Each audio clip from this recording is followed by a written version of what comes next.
Okay, so I'm going to help you real quick with calculations. The problem reads, what force is required to accelerate a car at a rate of 2 meters per second squared if the car has a mass of 3,000 kilograms? The first thing you're going to want to do is input your variables for your force mass acceleration triangle. I don't care what step you do after this, just as long as you get this formula down, or this formula triangle in first.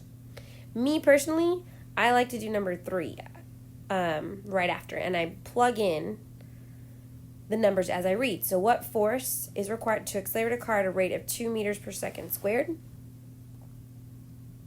Well, 2 meters per second squared, that's a 2. That's right there. If the car has a mass of 3,000 kilograms, and 3,000 goes here. So now I already can see where my numbers are.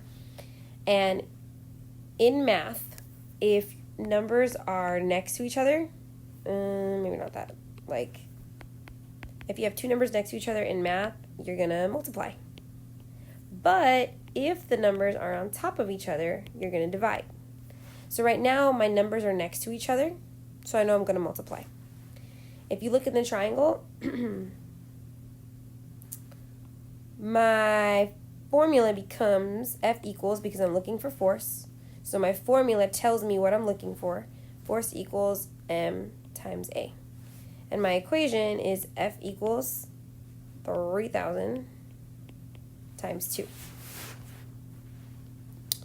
And then your answer becomes 6,000, but you never forget the unit, so it's N.